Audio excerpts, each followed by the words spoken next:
हाँ, तो पिछले लेक्चर में हम लोग एक्सेलरेशन को समझ रहे थे। हम लोगों ने एक्सेलरेशन को समझा, उसके बाद कुछ क्वेश्चंस भी ट्राई किए थे। कुछ और क्वेश्चंस हम लोग देखते हैं। क्वेश्चन को पढ़ें और खुद से आप ट्राई करें एक बार, फिर सुने मैं क्या बोल रहा हूँ। इसमें आपसे बोला जा रहा है कि कोई एक बुलेट है, यहाँ से चलना शुरू करती है और वो चलते हुए यहाँ तक कहीं पहुंच रही है। ये एक बैरल के अंदर है, तो इस बैरल की जो लेंथ आपको दी गई है वो आपको दी गई है 1.2 मीटर। इनिशियली जब चलना शुरू करेगी, इसकी रफ्तार 0 है बुलेट की। जब इसको क्रॉस कर रही है तो इसके पास वेलोसिटी आती है 640। ये आपको क्वेश्चन में गिवन है। एज्यूम करना है कि जो एक्सेलरेशन है वो कांस्टेंट है, तो आपको बताना है कि यहां से यहां तक जब पहुंचा होगा तो कितना टाइम लगा होगा। टाइम कैलकुलेट करने के लिए बोला गया। ठीक है, तो मैं क्या करूं, आपको इनिशियल पता है, आपको जो आपको पता है जानकारी उसको पहले मैं लिखता हूं, जो आपको कैलकुलेट करना है उसमें मैं आता हूं। तो अगर मैं देखूं तो आपको क्या यू पता है? हाँ, यू की वैल्यू आपको पता है। क्या आपको वी भी पता है? हाँ, आपको वी भी पता है। क्या मैं अगर डिस्प्लेसमेंट की बात करूं तो आपको यहां से यहां अगर जा रहा है तो इनिशियल फाइनल के हिसाब से डिस्प्लेसमेंट भी आपको पता है, तो डिस्प्लेसमेंट की वैल्यू भी आपको पता है।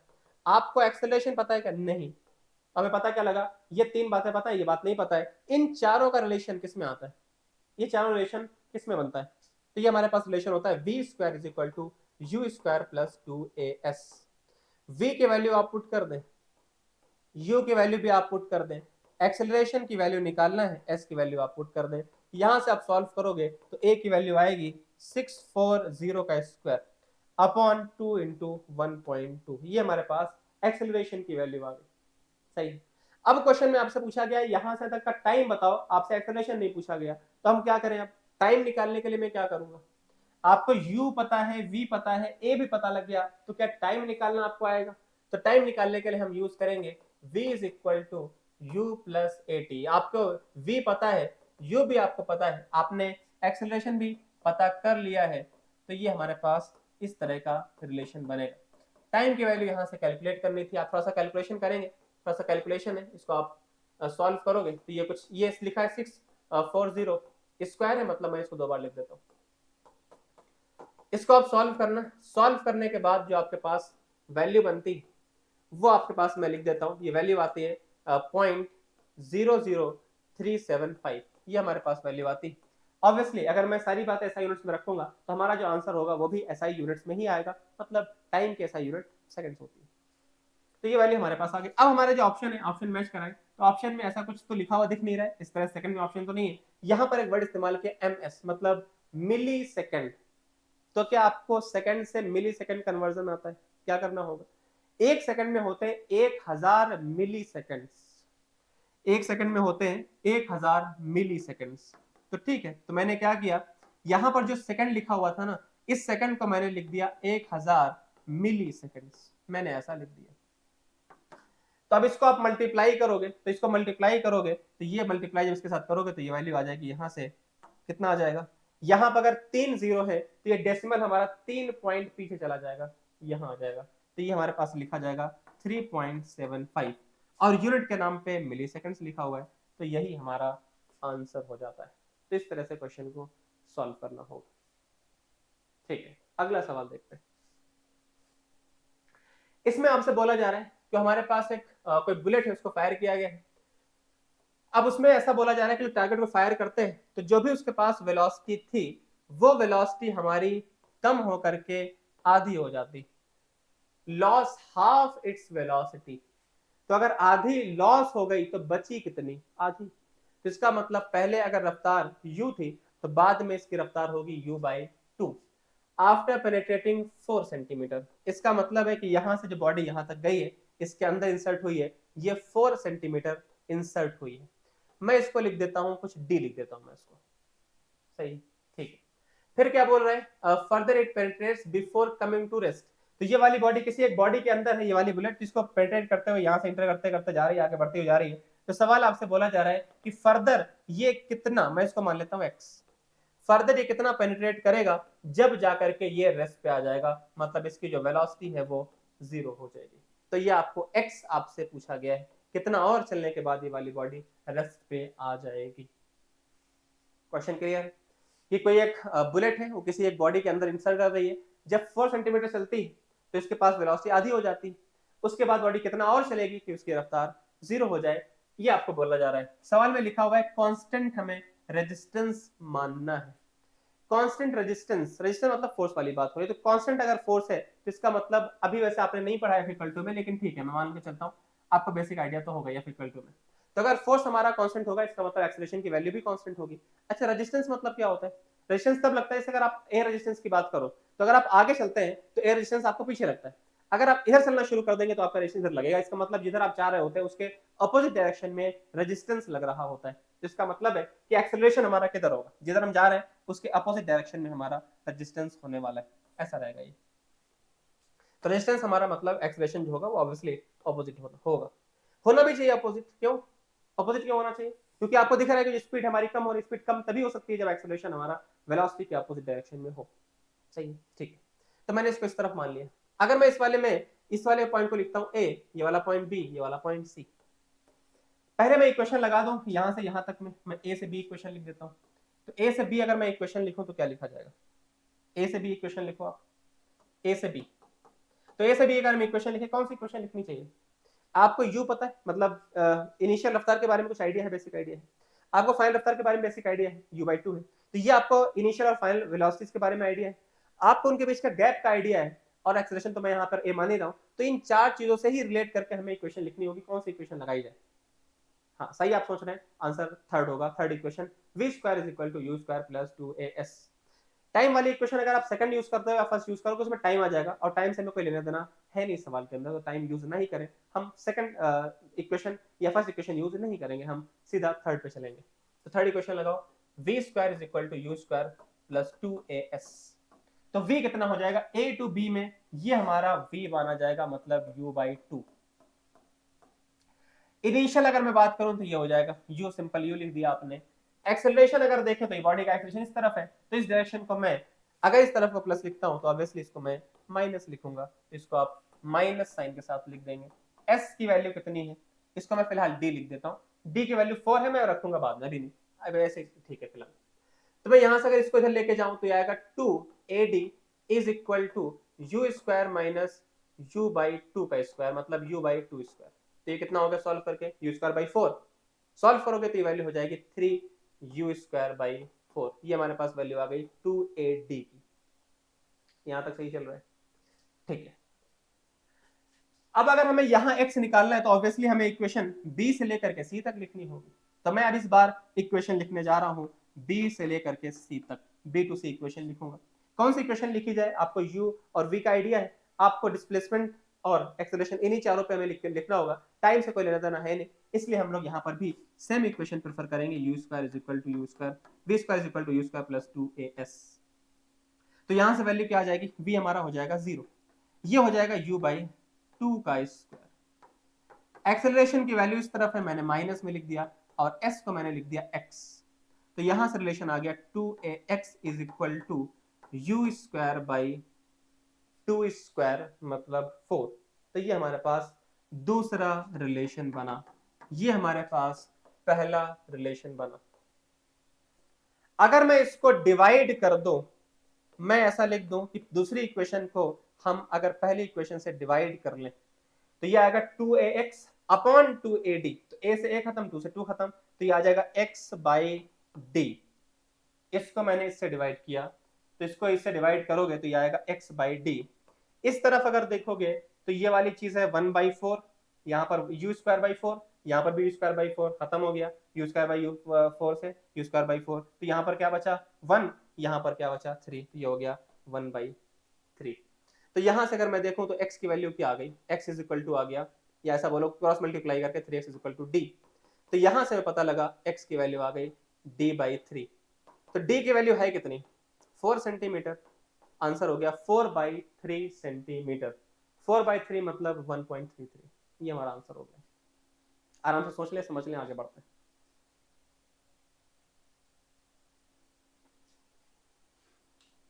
इसको ट्राई करें, क्या आंसर आएगा सोचें। इसमें बोला जा रहा है, अच्छा क्वेश्चन जो सॉल्विंग स्किल है वो आपको धीरे धीरे डेवलप करनी होगी।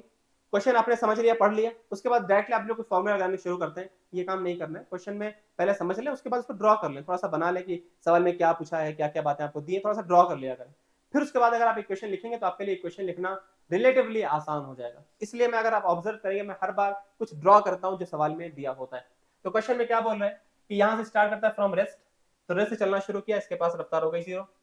उसके बाद एक्सपीरियंस कांस्टेंट एक्सीलरेशन, तो एक्सीलरेशन हमारा कांस्टेंट है, मैंने ए लिख दिया। फिर ये 20 सेकंड तक चलता है, ठीक है 20 सेकंड तक चला, तो 20 सेकंड तक चला तो हमारे पास मान लो यहां तक पहुंच गया 20 सेकंड में।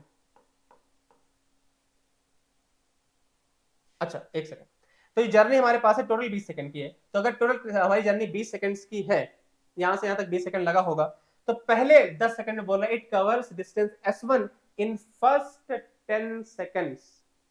तो पहले 10 सेकंड में मैंने यहां से यहां लिख दिया ऐसे, ये मैंने लिखा 10 सेकंड, फिर मैंने अगला लिखा यहां पर 10 सेकंड। 20 सेकंड की टोटल जर्नी थी, जिसमें 10 सेकंड में ये चलता है s1, और अगला यहां से यहां तक चलता है, मैंने इसको s2 बोल दिया।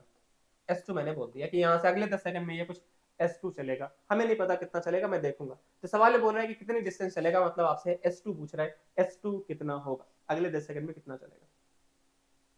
अच्छा ठीक है, तो मैं क्या करता हूं, अगर मैं यहां पर रिलेशन देखूं, हमारे पास आपको इनिशियल वेलोसिटी पता है, आपको टाइम का भी आपको आइडिया है, तो यहां पर हमें रिलेशन कौन सा यूज करना चाहिए।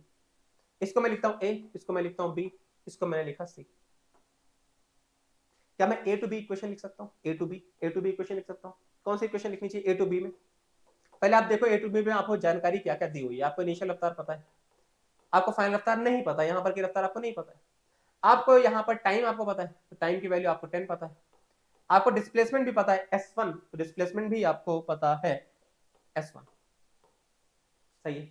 और एक्सेलरेशन हमारे पास जो है वो कुछ a होगा, एक्सेलरेशन की वैल्यू कुछ a, तो इसका मतलब u s t a कौन सा रिलेशन हमें लगाना चाहिए जिसमें आपस में रिलेशन बन जाए। तो हमें ऑब्वियसली सेकंड इक्वेशन यूज करनी चाहिए, क्योंकि वहां पर s होता है और t भी होता है। अगर आप पहला यूज करोगे तो वहां v आ जाएगा, v तो है ही नहीं, लास्ट यूज करोगे वहां पर भी v आएगा, v तो है ही नहीं, हमें सेकंड इक्वेशन यूज करनी चाहिए। s is equal to ut plus half at square, तो s की वैल्यू कितनी है s1, u तो 0 हो गया, t कुछ भी हो मल्टीप्लाई करोगे 0 ही रहेगा। एक्सेलरेशन की वैल्यू मैंने a लिखी, टाइम को मैंने लिखा 10, इसका स्क्वायर कर दिया, तो यहां से मैं रिलेशन मिला s1 is equal to half into a into 10 square, ये हमारे पास s1 की वैल्यू आ गई। तो बेसिकली हमने a निकाल लिया यहां से हमने, तो हमें a और s1 में रिलेशन मिल गया। ठीक, अब क्वेश्चन में आपसे पूछ रहा है कि बताओ यहां पर s ये कितना होगा, s2 हमें निकालना है, s2 की वैल्यू निकालें इन टर्म्स ऑफ s1, तो आपको s2 अगर कैलकुलेट करना है तो मैं क्या करूं, बिल्कुल सही सोच रहे हैं आप कि हम इक्वेशन लिख देते हैं b से लेकर के c तक, तो b से c अगर हम इक्वेशन लिख देंगे तो हमें ये वाली वैल्यू मिल जाएगी, बिल्कुल सही बात है। तो आप ट्राई करना b से c इक्वेशन लिखना, सॉल्व करोगे आपका आंसर आएगा। इसके लिए आपको जरूरत पड़ेगी इस वाले की रफ्तार, तो यहाँ की रफ्तार कैसे निकालोगे, a से b इक्वेशन लिखोगे तो वहां से आप v निकाल सकते हो। ठीक है, ट्राई करना एक बार, मैं दूसरा तरीका बता रहा हूँ। मैंने बोला कि हमें ये निकालना है अगर s2, तो अगर मैं यहां से इक्वेशन लिखूंगा तो हमें यहाँ की वेलोसिटी चाहिए, डायरेक्टली क्वेश्चन में गिवन नहीं है, इसलिए मैं सोच रहा हूं कि मैं सीधा a से लेकर के सीधा इक्वेशन लिख लूं। तो मैं अगर सीधा a से लेकर के c तक इक्वेशन लिखूंगा तब भी हमारा इस वाले पार्ट में ये पार्ट तो कवर हो ही रहा है इसके अंदर, तो मैंने लिखा a से लेकर के c तक इक्वेशन। तो अगर a की बात करूं तो आपको इनिशियल रफ्तार पता है 0, आपको एक्सेलरेशन पता है a, आपको यहाँ पर टाइम की वैल्यू भी पता है, टाइम की वैल्यू है 20, और यहां से अगर मैं डिस्प्लेसमेंट की बात करूं तो डिस्प्लेसमेंट थोड़ा केयरफुली लिखना, हम a से c तक इक्वेशन लिख रहे हैं, तो a से c डिस्प्लेसमेंट होगा s1 प्लस s2, ये आपको थोड़ा सा केयरफुली लिखना है, डिस्प्लेसमेंट यहाँ s1 प्लस s2 है, ये आपको थोड़ा सा केयरफुली समझना है। खत्म हो गई बात, आपस में रिलेशन मारो, क्या रिलेशन बनेगा, s equal to ut plus half at square, initial रफ्तार 0 है, हटा दो इसको, s की वैल्यू रखोगे s1 plus s2 is equal to half into a, a तो a ही रहेगा, t की वैल्यू अगर रखोगे तो ये लिखा हुआ है 20 का स्क्वायर, तो 20 का स्क्वायर आप सॉल्व करोगे तो लिखा हुआ है हाफ इंटू a, ये इसको आप अलग कर लो तो 2 का स्क्वायर इंटू 10 का स्क्वायर, ऐसा बोल सकते हैं। ये वैल्यू आ गई हमारे पास s1 प्लस s2 की। ये आप अगर ऑब्जर्व करो ये क्या लिखा हुआ है, हाफ a 10 स्क्वायर, ये क्या लिखा हुआ है हाफ a 10 स्क्वायर, इसको मैं बोल सकता हूँ s1, हाफ a 10 स्क्वायर इसको मैं बोल सकता हूँ s1, तो ये लिखा हुआ है 4 2 स्क्वायर मतलब 4 s1, यहां लिखा हुआ है s1 प्लस s2, तो s2 की वैल्यू यहां से आएगी 4s1, ये वाला s1 ये किधर आ जाएगा, ये हो जाएगा आंसर 3s1, तो हमारा आंसर इसमें 3s1 होगा। अगले 10 सेकंड में वो 3 गुना चलेगा, वैसे ये रिजल्ट आपको जब आप मोशन अंडर ग्रेविटी 1D पढ़ लेंगे, जो कि इसके बाद अगला लेक्चर वही होगा, उसमें ये बातें आपको डायरेक्टली बताई भी जाती हैं कि कांस्टेंट अगर एक्सेलरेशन हो, बॉडी रफ्तार इनिशियली रेस्ट से चलना शुरू करे, बॉडी रफ्तार 0 हो, तो पहले जितना चलेगी अगले वाले में उसका 3 गुना चलती। सेम अगर टाइम इंटरवल है तो पहले 10 सेकंड में, अगले 10 सेकंड में अगर बात करें तो पहले में जितना चलेगा उससे 3 गुना अगले में चलेगा। तो ये बात एज अ कॉन्सेप्ट मैं आपको बताऊंगा, लेकिन अगले पार्ट में। फिलहाल के लिए जब कैसे सॉल्व करना था ये बात भी आपको समझ में आनी चाहिए। तो सारे क्वेश्चंस आपके फॉर्मूला बेस्ड नहीं हो सकते, आपको वहां पर थोड़ा सोचना होता है क्वेश्चन में करना क्या है। लेकिन अच्छी बात यह कि हर बार आपको वही सेम काम करना है। 3 इक्वेशन आपके पास है, उन्हीं में से 1 या 2 इक्वेशन लगा करके सारे सवाल बन रहे होते हैं। बस आपको क्वेश्चन की लैंग्वेज समझ आनी चाहिए, आप उसको ड्रॉ कर पाए। आपने इसको ड्रॉ कर लिया तो उसके बाद फिर कैलकुलेशन ऑब्वियसली आसान होगा। बहुत स्टेप्स फिर नहीं लिखने होते, आप आराम से मैनेज कर पाएंगे। जब तक आप ये ड्रॉ नहीं करते तब तक आपको क्वेश्चन काफी मुश्किल लगेगा सॉल्व करना, आपको लगेगा कि पता नहीं इसमें क्या करना है, कैसे किया जाए। ठीक है, अगला सवाल देखें। इसमें बोला है जो कार है वो मूव करती है, स्पीड आपको दी गई, स्टॉप हो जाती है ब्रेक लगा करके 6 मीटर चल करके। सवाल यह है कि अगर वही सेम गाड़ी चलना शुरू करती इतनी रफ्तार से, तो आपको बताना है स्टॉपिंग डिस्टेंस।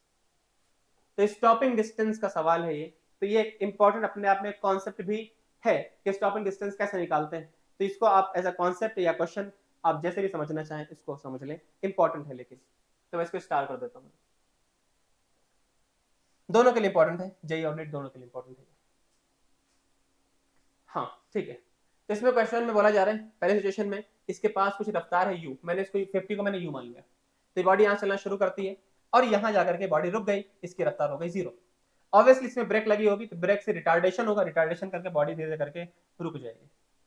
अच्छा, अगली सिचुएशन में अगर मैं गाड़ी की रफ्तार को ज्यादा कर दूं, तो अगर पहले रफ्तार 50 थी तो अगली बार मैंने 100 कर दिया, मतलब मैंने डबल कर दिया। तो पहले जो भी रफ्तार थी मैंने उसको डबल कर दिया।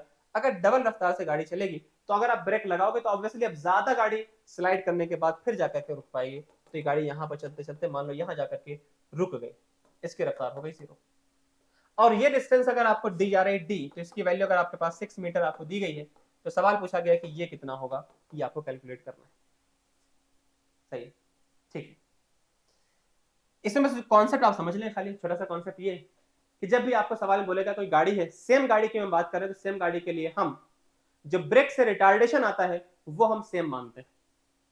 अगर गाड़ी सेम है, क्वेश्चन में नहीं लिखा है कि सेम एक्सेलरेशन रिटार्डेशन, कुछ वर्ड नहीं लिखा हुआ है, अगर सेम कार इस्तेमाल कर रहा है इसका मतलब हमें ये मान लेना है कि जो रिटार्डेशन होगा ब्रेक लगाने से वो हमेशा सेम रहने वाला है। तो अगर पहले केस में अगर रिटार्डेशन हमारा ए बना था तो अगले में भी ए ही माना जाएगा। बस ये बात हमारी काम की थी। बाकी क्वेश्चन बिल्कुल वैसे सॉल्व करोगे जैसे मैंने इसे जस्ट पहले क्वेश्चन सॉल्व किया था। आपको ये पता है इनिशियल, आपको फाइनल पता है, आपको डिस्प्लेसमेंट का आइडिया है, आपको एक्सेलरेशन का आइडिया। इसका मतलब इन चारों से रिलेटेड कौन सा रिलेशन लगाया जाए, तो आप बोलेंगे v square is equal to u square plus 2s लगाया जाए। तो मैं रिलेशन लगा देता हूं। तो ये हमारे पास फाइनली वेलोसिटी 0 हो गई, इनिशियल हमारे पास वेलोसिटी u है, एक्सेलरेशन की वैल्यू मैंने माइनस a लिख दी और डिस्प्लेसमेंट यहां पर d है। वैल्यू मैं अभी दे रख रहा हूं, वैल्यू मैं बाद में रखूंगा। तो यहां से आ गया 2ad is equal to u square. सही लिखा हुआ है। सिमिलर पैटर्न में आप इस वाले के लिए लिखोगे, आपको ये फाइनल पता है, इनिशियल पता है, बिल्कुल सेम ही डिजाइन दिख रही है आपको, बस यहाँ u की जगह पे आपको 2u रखना है। सारी बातें वही करोगे तो इसमें रिलेशन आपको मिलेगा 2ax is equal to 2u का स्क्वायर। ऐसा दिखेगा, क्योंकि जहां पर u दिख रहा था वहां 2u टाइप दिख रहा है, जहां पर d था वहां x दिख रहा है, बाकी सारी बातें वही। ऐसा दिखेगा। ये आपके पास पहला रिलेशन है, ये आपके पास दूसरा रिलेशन है। इन दोनों को आप डिवाइड कर दें। अगर आप इसको डिवाइड करते हैं तो यहां से आपको मिलेगा d by x is equal to, ये आएगा u स्क्वायर बाई 2u का स्क्वायर, मतलब ये आएगा 1 बाई 2 स्क्वायर। तो यहां से x की वैल्यू हमारे पास आ गई 4 टाइम्स ऑफ d। d की वैल्यू क्या थी 6। यही हमारा आंसर हो जाएगा। तो इसमें अगर आप सॉल्व करते हैं तो हमारा जो आंसर बनेगा वो 24 आ जाएगा।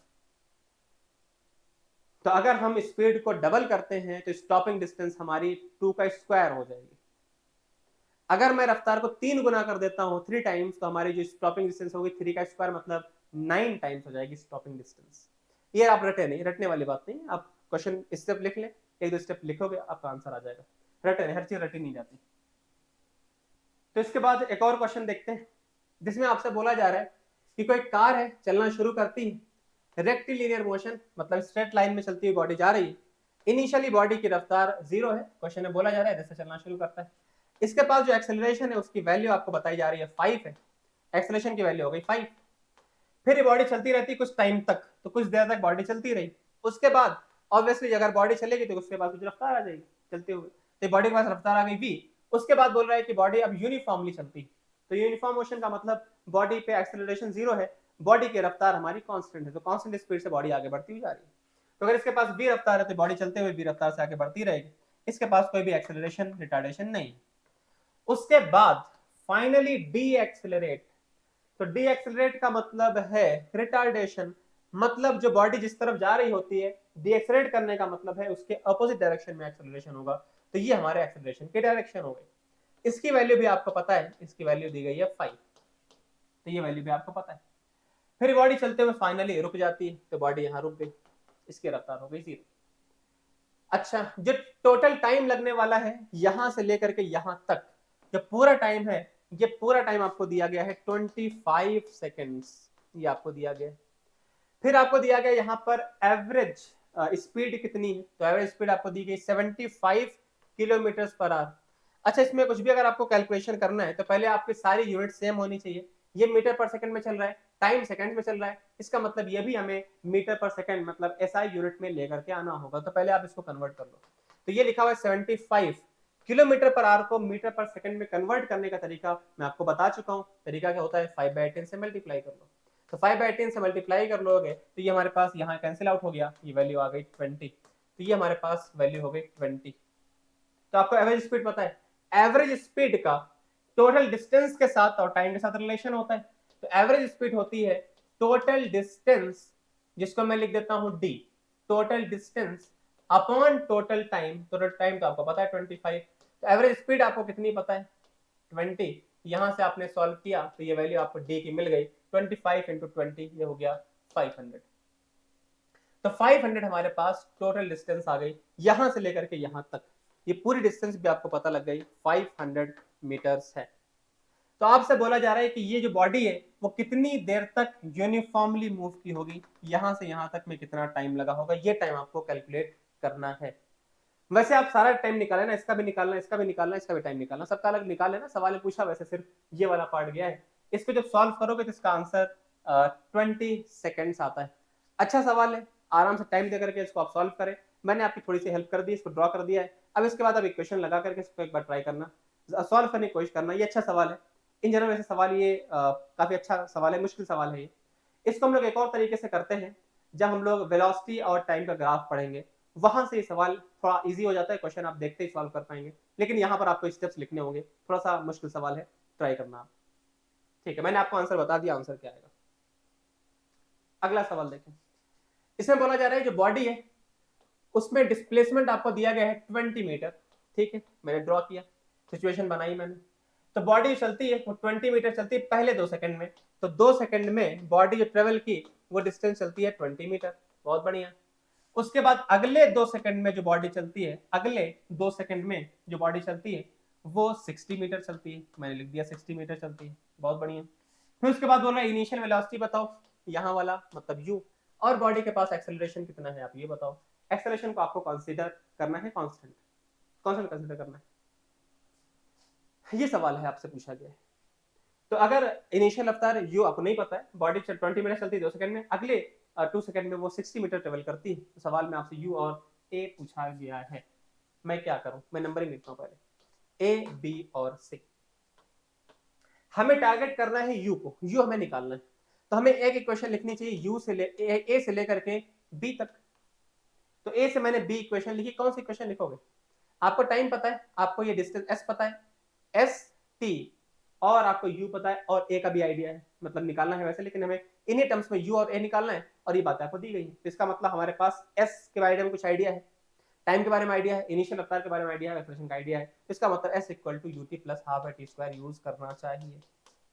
तो बोले नहीं हम पहले इक्वेशन यूज करेंगे, तो पहले यूज करने से क्या फायदा है, जब यहाँ पर हमें रिलेशन होता है v equal to u plus at, तो v है फाइनल वेलोसिटी, मतलब पॉइंट b की वेलोसिटी हो जाएगी, तो उससे में कोई लेना देना ही नहीं, तो हमें उसके बारे में क्यों सोचना है, तो हमें v से कोई मतलब ही नहीं है, तो v का रिलेशन लगाना ही क्यों है, तो हम लोग सेकंड इक्वेशन यूज करना प्रेफर करेंगे। आपको s कितना दिया गया है, यहाँ से आता 20, u के लिए आपको नहीं पता है, लेकिन टाइम आपको जरूर पता है, आपने टाइम रख दिया, इस तरह से आपके पास ये रिलेशन आ गया। तो आपने लिखा 20 is equal to 2u plus यहां से इसको आप कैंसिल आउट कर दे तो ये हो जाएगा 2a। ये हमारे पास वैल्यू आ गई। एक और इक्वेशन हमें चाहिए होगी क्योंकि हमारे पास दो वेरिएबल है u और a। अगली इक्वेशन कहां से कहां लिख दी जाए? अगर कोई b से c लिख रहा है कोई दिक्कत नहीं, बिल्कुल सही है, लेकिन मसला ये कि आप कोई भी इक्वेशन लिखोगे तो आपको b पे रफ्तार तो चाहिए होगी। तो हमें क्यों निकालना है फायदा क्या निकालने का? अगर तो सवाल में उसका कोई रिलेशन है ही नहीं तो हमें इसके निकालने की भी कोई जरूरत नहीं है। तो हम इक्वेशन में b से c लिखने से बेहतर है कि हम इक्वेशन को a से c लिख लें। तो a से c लिखोगे तो हमें इसकी जरूरत पड़ेगी, तो u इन्वॉल्व होगा और a इन्वॉल्व होगा। मैं लिख लेता हूं same equation s equal to ut plus half at square, s equal to ut plus half at square. ध्यान से लिखना, a टू c हम लिख रहे हैं तो a टू c में डिस्प्लेसमेंट कितना लिखा जाएगा? ये डिस्प्लेसमेंट a टू c में लिखोगे तो डिस्प्लेसमेंट आएगा 20 प्लस 60, मतलब 80 लिखा जाएगा। u तो आप कुछ कर नहीं सकते, u तो आपने पता ही नहीं है, u आपने u लिख दिया। यहां से यहां तक जाने में टाइम कितना आप लेंगे? तो टाइम जो होगा वो यहां तक 2 है, यहां तक 2 है, तो a टू c इक्वेशन जब लिखोगे तो टाइम हो गया 2 प्लस 2 4 सेकेंड्स। तो टाइम आप रखेंगे 4 सेकेंड्स। इसको आपने लिखा तो ये हमारे पास वैल्यू आ गई 80 is equal to 4u plus ये वाला आप कैंसिल कर दें, ये लिखा हुआ है 4 का स्क्वायर मतलब 16/2, 8 है ये। तो आपके पास दो इक्वेशन है, दो अननोन है, आप इसको सॉल्व कर लें। कैसे सॉल्व करोगे? आप यहां से कोई एक वैल्यू u की वैल्यू निकाल के इसमें रख दो। मैं इसको अगर देखो ये क्या लिखा हुआ है, आप इसको 2 से डिवाइड कर लो। ये क्या लिखा हुआ है? 10 is equal to u plus a, सही है। इस वाले को आप क्या करो, 4 से डिवाइड कर लो। तो 4 से डिवाइड करोगे तो आएगा 20 is equal to u plus 2a। अब हम दो इक्वेशन हमारे पास है, इन दोनों को सॉल्व करने का तरीका, आप इनको दोनों को ऐड कर सकते हो, ये इनको माइनस भी कर सकते हो, सब कुछ कर, जैसे चाहो सॉल्व कर लो। तो मैं कितने इसको माइनस कर दिया, तो मैंने इस वाले में से इसको माइनस किया, दूसरे वाले में से पहले वाले को मैंने माइनस कर दिया। इसको माइनस करोगे तो 20 माइनस 10 इधर हो गया, ये u माइनस यू 0 हो गया, ये माइनस करोगे तो ये a minus 2a minus a, मतलब ये सिर्फ a बचेगा। तो a की वैल्यू आ गई यहाँ से 10। a की वैल्यू आप 10 किसी भी इक्वेशन में रख दो, तो मैं पहली वाली अगर इक्वेशन में a की वैल्यू पुट कर दूं तो यहाँ से वैल्यू हमारे पास क्या आएगी? u की। देखें तो ये लिखा हुआ है 10, u का हमें कैलकुलेट करना है, a की वैल्यू हम यहाँ पर जो सॉल्व की थी 10 रख दें, तो यहाँ से आप सॉल्व करोगे तो u की वैल्यू आपको 0 मिल जाएगी। तो यहाँ से पता चला कि हमारे पास जो इनिशियल रफ्तार है वो 0 है, एक्सेलरेशन की जो वैल्यू है वो 10 है। ये हमारा आंसर हो गया। इस तरह से हम क्वेश्चन को सॉल्व कर सकते हैं। ठीक, आखिरी सवाल, ये सवाल देखें। ये सवाल भी अच्छा सवाल है, ये भी आप ट्राई करें, जरूर सोचें कैसे करना है। ये सवाल अगेन जेई वालों के लिए है, स्पेशली नीट वालों के लिए ज्यादा इंपॉर्टेंट नहीं है, जेई वाले इसको थोड़ा समझने की कोशिश करें। ठीक है, तो इसमें क्या आपसे बोला जा रहा है कि कोई बॉडी है, चलना शुरू करती है, स्टार्ट्स फ्रॉम रेस्ट, इसकी इनिशियल रफ्तार 0 है। आप इसको खुद से जरूर सॉल्व करना, एक बार फिर चेक करना मैं क्या कर रहा हूँ, तभी आपको ये बात क्लियर होगी कि एक्चुअल में सवाल में क्या किया जा रहा है। अगर आप सिर्फ क्वेश्चन में देखते रहेंगे तो सिर्फ वीडियो चला करके बस हाँ यही चल रहा है, ये चल रहा है, ये चल रहा है, ये समझाया जा रहा है, इससे आपको कोई फायदा नहीं होने वाला है। जब तक आप खुद से क्वेश्चन प्रैक्टिस नहीं करते हैं तब तक आपका इंप्रूवमेंट नहीं होता। ये बात मैं बार बार बोल रहा हूँ, इसको आपको ध्यान रखना है। तो जब भी कोई क्वेश्चन आपके सामने आता है उसको आप पहले खुद से जरूर ट्राई करें। ट्राई करोगे तो फिर आपको समझ आएगा कि आपने कहाँ गलती की है और कैसे आपको इंप्रूव करना है। अगर आपने देखा ही नहीं, पता ही नहीं किया, तो फिर आपको कैसे पता चलेगा कि आपको क्वेश्चन सॉल्विंग में दिक्कत कहाँ पे आ रही है? तो कैसे फिर आप उसको इंप्रूव करेंगे? इसके लिए जरूरी है कि आप क्वेश्चन पहले खुद से सॉल्व करें, उसके बाद ही आप सॉल्यूशन पे आया करें। तो अगर ये वाली रफ्तार इनिशियली स्टार्ट फ्रॉम रेस्ट है, ठीक है, सर्टेन डिस्टेंस चलती है और टाइम लगता है इसमें t। सर्टेन डिस्टेंस मतलब मैंने डिस्टेंस मान ली d, और इसको जो चलने में टाइम लगता है वो मैंने टाइम मान लिया t। सही है, ठीक है। फिर क्या बोल रहा है? How much time it will take to travel last 1/4 distance in terms of t, आपको बताना है। मतलब जो भी डिस्टेंस है आखिरी 1/4 डिस्टेंस कितने टाइम में चलेगा। तो मैं इसको फिर से ड्रॉ करता हूं, आखिरी 1/4 फोकस करना है यहां पर। तो ये वाली जो डिस्टेंस है ये हमारी हो जाएगी d/4। इस d/4 डिस्टेंस, आखिरी d/4 चलने में अगर बॉडी इस तरफ एक्सीलरेट हो रही है, एक्सीलरेशन हमारा कांस्टेंट है, आखिरी d/4 चलने में टाइम कितना लगेगा, मैंने मान लिया टाइम t2, यही हमें कैलकुलेट करना है, t2 टाइम कितना होगा। सही है, ठीक है। अगर मैं यहां से यहां तक का टाइम लिख लूं, यहां से यहां तक का टाइम, तो यहां से यहां तक का टाइम मैंने t1 लिख दिया। और ये बात हमें पता है कि जो t1 और t2 है ये मिला करके ऑब्वियसली t के बराबर है, क्योंकि पूरा टाइम t था, यहां से तक अगर t1 लगेगा और यहां से तक t2 लगेगा, तो t1 प्लस t2 की वैल्यू t टाइम के बराबर होगी। ठीक है, अब मैं इसको कैलकुलेट करता हूं, देखता हूं क्या आंसर आने वाला है। अच्छा सवाल है ये, ठीक है। तो इसमें अगर मैं पहले देखूं, आपको इनिशियल रफ्तार पता है, एक्सेलरेशन का आइडिया, डिस्टेंस का आइडिया, टाइम का आइडिया है, तो इन चारों पैरामीटर्स में कौन सा रिलेशन बनेगा, s equal to u plus a t. तो यहां से आप रिलेशन लगाओगे s equal to u t plus sorry s equal to u t plus half a t square आप लगाओगे, तो ये आएगा s equal to u t plus half a t square. u की वैल्यू 0 है, तो आपने s की वैल्यू डिस्प्लेसमेंट रखा d, ये तो 0 हो गया। एक्सेलरेशन की वैल्यू a रखी, यहाँ पर t रखा मैंने, तो रिलेशन हमारे पास आ गया d is equal to half into a into t square. Similar relation आप यहां पर लगाओ, यहां पर कहां से ज्यादा रिलेशन लगाओगे, ये अगर मैं पॉइंट का नाम रखता हूं a, इसको नाम रखता हूं मैं b, तो मैंने इक्वेशन लिखी थी a टू b। अगली बार जो मैं इक्वेशन लिखने जा रहा हूं, वो इक्वेशन लिखने जा रहा हूं a टू c। ये हमारे पास a पॉइंट है, ये पॉइंट हमारे पास c। कोई सोच रहा होगा सर पूछा तो सवाल में यहां से ज्यादा का टाइम है, तो आप इक्वेशन वहां से क्यों लिख रहे हैं, बात आपकी ठीक है, लेकिन मसला ये अगर हम यहां से इक्वेशन लिखेंगे तो हमें u चाहिए होगा ना यहाँ का, क्योंकि आप इक्वेशन लिखोगे s equal to u t, in fact कोई भी इक्वेशन लिखोगे तो u तो चाहिए, इनिशियल रफ्तार चाहिए, तो फिर हमें कैलकुलेट करना पड़ेगा, ज्यादा मुश्किल होगा, इसलिए मैं यहाँ से यहाँ इक्वेशन नहीं लिख रहा हूँ, मैं यहाँ से यहाँ इक्वेशन लिख रहा हूँ।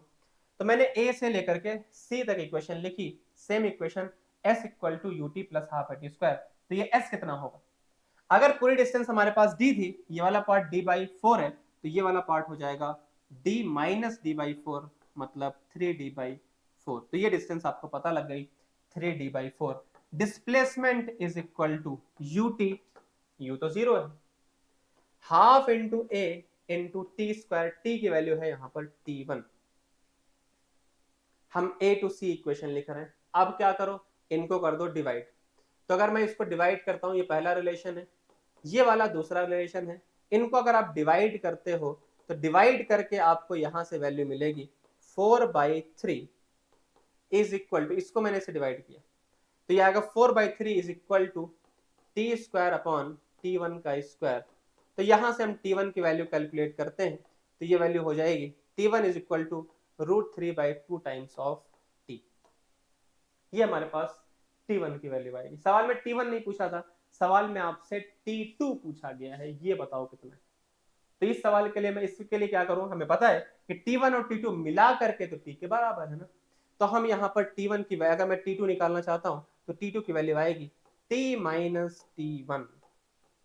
तो t1 कितना है, √3/2 टाइम्स ऑफ t, यही हमारा आंसर होगा। मैं इसमें t कॉमन निकाल लूं तो अंदर क्या बचेगा, 1 माइनस √3/2, ये हमारा आंसर। इसको आप एक बार फिर से देख लेना क्या किया गया है, इसमें जो मेन कॉन्सेप्ट था वो आप बस अगर इसको आप ड्रॉ कर लेते हैं उसके बाद बहुत मुश्किल नहीं होगा, लेकिन ये अच्छा सवाल है। ठीक है, तो आज के लिए इतना ही, इसके बाद हम लोग नेक्स्ट वीडियो में मोशन अंडर ग्रेविटी 1D की बात कर रहे होंगे।